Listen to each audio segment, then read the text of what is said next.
Hello friends, this is Zeenat and welcome back to my channel Zenith academy. आज के इस video में हम कंटिन्यू करेंगे क्लास 10 की बुक फर्स्ट फ्लाइट के सेकंड चैप्टर को, दैट इज़ नेल्सन मंडेला। इसके 2 वीडियोस हम पहले अपलोड कर चुके हैं। अगर आपने ये वीडियो अभी तक नहीं देखी है then please go and watch the videos. So guys, without wasting any time, let's get started. In life every man has twin obligations. ज़िंदगी में हर इंसान की 2 ऑब्लिगेशंस होती हैं। ऑब्लिगेशन मतलब कर्तव्य है ना, उसकी ड्यूटी होती है। कौन सी? पहली है obligations to his family, to his parents, to his wife and children. पहली ऑब्लिगेशन है टूवर्ड्स हिज फैमिली, है ना, अपने परिवार के लिए, अपने पेरेंट्स के लिए, अपनी वाइफ और बच्चों के लिए उसकी ड्यूटी होती है, उसके कुछ कर्तव्य होते हैं। And he has an obligation to his people, his community, his country. और दूसरी ऑब्लिगेशन होती है उसकी अपने लोगों के लिए, अपनी कम्युनिटी के लिए, अपने समाज के लिए और अपने देश के लिए। In a civil and human society, एक सभ्य और इंसानी समाज में, each man is able to fulfil those obligations according to his own inclinations and abilities. हर एक आदमी एबल होता है अपनी इन ऑब्लिगेशंस को पूरा करने के लिए according to his own inclination and abilities, अपनी योग्यताओं के आधार पर और अपने झुकाव के आधार पर, है ना, जो उसकी टेंडेंसी है, नेचुरल टेंडेंसी है, उसके हिसाब से वो उन ऑब्लिगेशंस को पूरा करता है। But in a country like South Africa it was almost impossible for a man of my birth and colour to fulfil both of those obligations. लेकिन साउथ अफ्रीका जैसे देश में, जहाँ पर मेरे बर्थ के और मेरे कलर के लोग, यानी जिस समाज में मैं पैदा हुआ, जिस कलर के साथ मैं पैदा हुआ, उसके लिए, उस समाज में वहाँ के लोगों के लिए इन ऑब्लिगेशंस को पूरा करना लगभग इम्पॉसिबल था। इन दोनों ऑब्लिगेशंस को पूरा करना इम्पॉसिबल था। In South Africa a man of colour who attempted to live as a human being was punished and isolated. क्या बोलते हैं नेल्सन मंडेला कि साउथ अफ्रीका में अ मैन ऑफ कलर मतलब ब्लैक, है ना, black people, who attempted to live as a human being, जो कोशिश करता था इंसान की तरह रहने की, वॉज पनिश्ड, उसको सज़ा दी जाती थी, एंड आइसोलेटेड, और उसको अलग कर दिया जाता था। In South Africa a man who tried to fulfil his duty to his people was inevitably ripped from his family and his home and was forced to live a life apart, a twilight existence of secrecy and rebellion। South Africa में जो भी आदमी अपनी duty को, अपने कर्तव्यों को, अपने परिवार के लिए, अपने लोगों के लिए कर्तव्यों को पूरा करने की कोशिश करता, तो उसे वहाँ से ना चाहते हुए भी उसको वहाँ से निकलना पड़ता था। वहाँ से, उस सोसाइटी से उसको आइसोलेट कर दिया जाता था, है ना। उसको एक तरह से सीक्रेसी और छुपकर और बगावत वाली ज़िंदगी जीनी पड़ती थी। I did not in the beginning choose to place my people above my family। शुरुआत में मैंने अपने परिवार से ऊपर अपने समुदाय को, अपनी कम्युनिटी को, अपने लोगों को ऊपर रखने की, उनके बारे में सोचने की मैंने कोशिश नहीं की, है ना, उनको नहीं चुना। But in attempting to serve my people, I found that I was prevented from fulfilling my obligations as a son, as a brother, a father and a husband। लेकिन जब मैंने अपने लोगों को सर्व करने की, उनकी ऑब्लिगेशंस, उनकी ड्यूटी को पूरा करने की कोशिश की, तो मैंने पाया कि मुझे अपनी ऑब्लिगेशंस को पूरा करने से, एज ए सन जो मेरी ऑब्लिगेशंस थी, एज ए ब्रदर, फादर और हस्बैंड के तौर पर जो भी मेरी ऑब्लिगेशंस थी, ड्यूटी थी, उनसे मुझे रोका गया, है ना, प्रिवेंट किया गया। I was not born with a hunger to be free. मैं आज़ाद होने के लिए जो भूख होती है उसके साथ में पैदा नहीं हुआ था। आई वॉज बोर्न फ्री, मैं आज़ाद ही पैदा हुआ था। Free in every way that I could know, जहाँ तक मैं जान सकता था उन हर तरीक़ों से मैं आज़ाद ही पैदा हुआ था, फ्री पैदा हुआ था। Free to run in the fields near my mother's hut, मेरी माँ की जो झोंपड़ी थी उसके आसपास खेतों में मैं फ्री होकर दौड़ सकता था।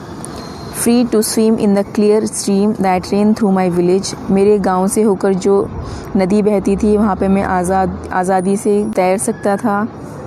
Free to roast mealies under the stars, और खुले आसमान के नीचे, सितारों के नीचे मैं मिली यानी कॉर्न को रोस्ट कर सकता था, भून सकता था, अपने हिसाब से मैं खाना खा सकता था। And ride the broad backs of slow moving bulls. बैल, उनकी बड़ी सी चौड़ी सी पीठ पर बैठकर मैं घूम सकता था ना, सवारी कर सकता था। As long as I obeyed my father and abided by the customs of my tribe, I was not troubled by the laws of man or God. और जब तक मैंने अपने पिता के लिए जो मेरी ऑब्लिगेशंस थी उनको ओबे किया, उनका पालन किया, और मैं अपने ट्राइब के, अपने समुदाय के लोगों के, अपनी ट्राइब के जो कस्टम्स थे, रीति रिवाज से उनसे बंधा हुआ था, तो मुझे किसी भी तरह की कोई भी दिक्कत नहीं हुई, है ना, कोई परेशानी का सामना नहीं करना पड़ा। It was only when I began to learn that my boyhood freedom was an illusion.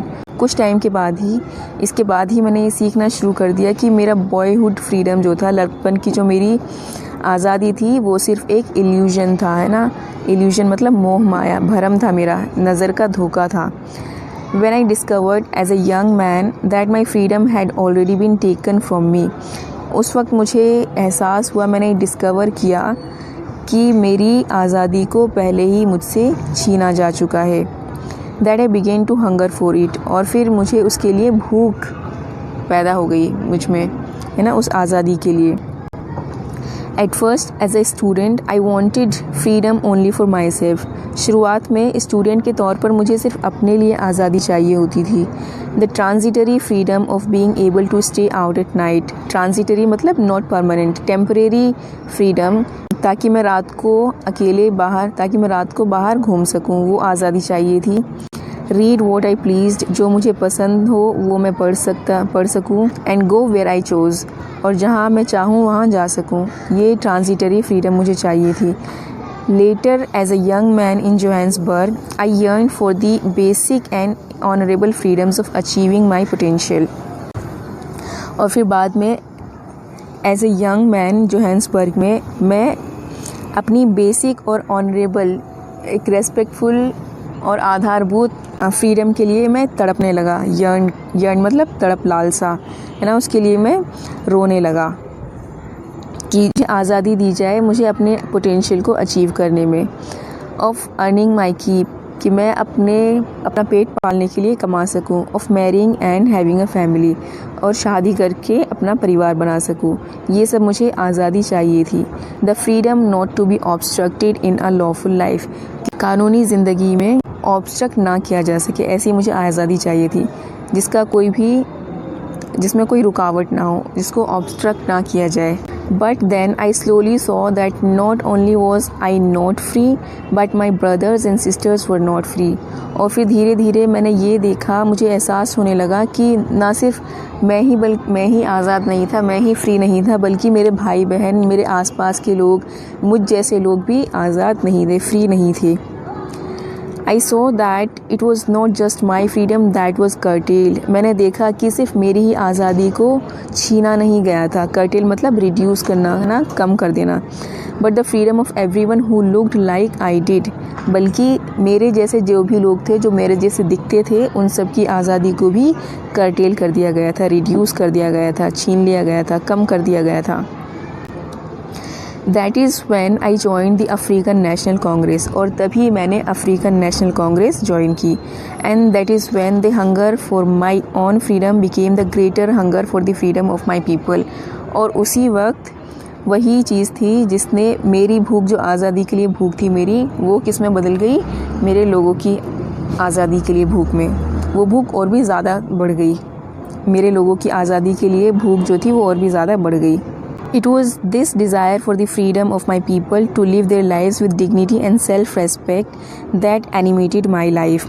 और यही वो डिज़ायर थी, इच्छा थी, किस चीज़ की, आज़ादी के लिए, of my people to live their lives, मेरे लोगों के लिए, आज़ादी के लिए, ताकि वो अपनी ज़िंदगियों को डिग्निटी से, सेल्फ रेस्पेक्ट से, इज़्ज़त से जी सकें, जिसने कि मेरी ज़िंदगी को एनिमेट कर दिया, चेंज कर दिया, बदल कर रख दिया, है ना, मुझे एक्टिव बना दिया।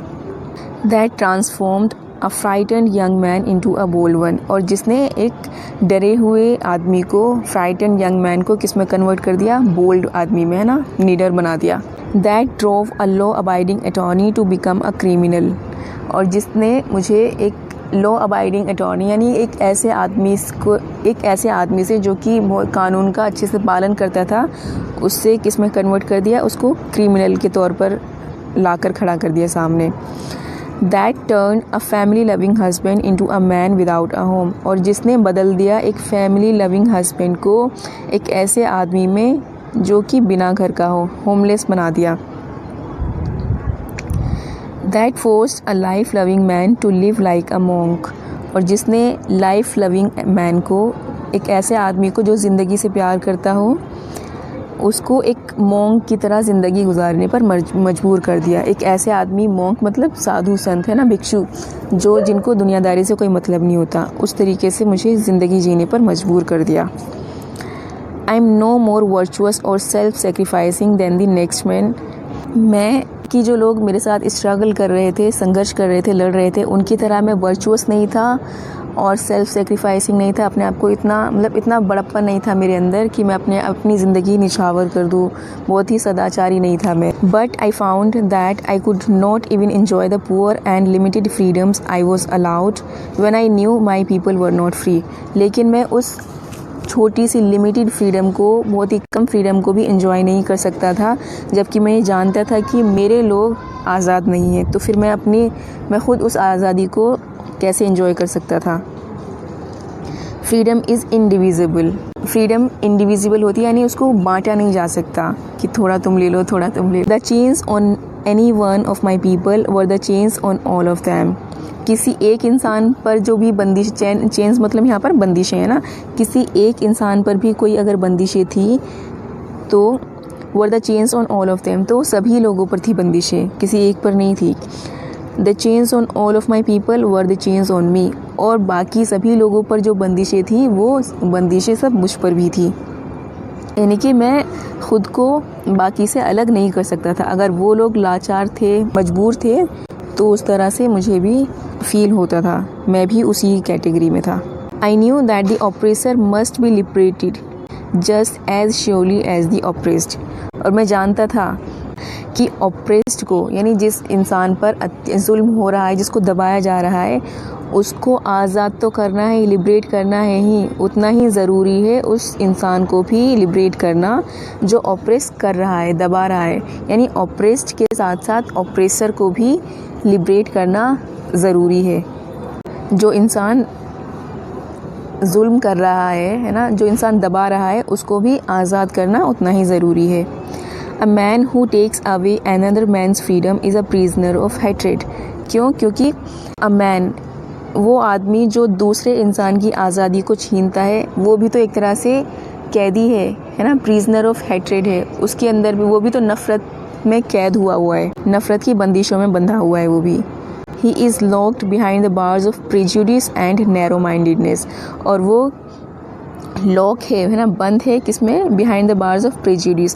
प्रेजुडिस का मतलब होता है strong dislike without any good reason, बिना किसी अच्छे रीज़न के, बिना किसी वजह के ही किसी से बहुत ही ज़्यादा नफ़रत करना, उसको बोलते हैं प्रेजुडिस, है ना। तो वो भी तो जकड़ा हुआ है, वो आदमी भी तो लॉक्ड है behind the bars of prejudice, उस प्रेजुडिस के और नैरो माइंडेड, छोटी सोच की सलाखों के पीछे वो भी तो लॉक है, बंद है ना।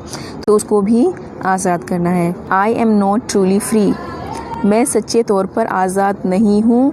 If I am taking away someone else's freedom, अगर मैं किसी दूसरे इंसान की आज़ादी को छीन रहा हूँ तो मैं भी आज़ाद नहीं कहलाऊँगा, मैं भी फ्री नहीं रहूँगा, है ना। Just as surely as I am not free when my freedom is taken from me, ठीक उसी तरह से जब मेरी आज़ादी मुझसे छीन ली जाए और मैं आज़ाद नहीं होता, उसी तरह से जब अगर मैं किसी की आज़ादी को छीन रहा हूँ तो मैं भी आज़ाद नहीं हूँ, फ्री नहीं हूँ। The oppressed and the oppressor alike are robbed of their humanity, oppressed और ऑपरेसर दोनों की ही इंसानियत क्या होती है? छीन जाती है। ऑपरेस्ड की तो इंसानियत ऑपरेसर ने छीन लिया ना, उसकी जो फ्रीडम था, जो उसको चाहिए था, वो सब छीन लिया गया। लेकिन इससे ऑपरेसर है, उसकी भी इंसानियत छीनी गई है। कैसे? वो भी तो इनह्यूमैन हो गया है। इसलिए दोनों को ही इस चीज़ से आज़ाद होने की ज़रूरत है। दोनों की आज़ादियाँ छीन जाती हैं, दोनों ही कैद रहते हैं। तो बच्चों, ये था आपका चैप्टर नेल्सन मंडेला।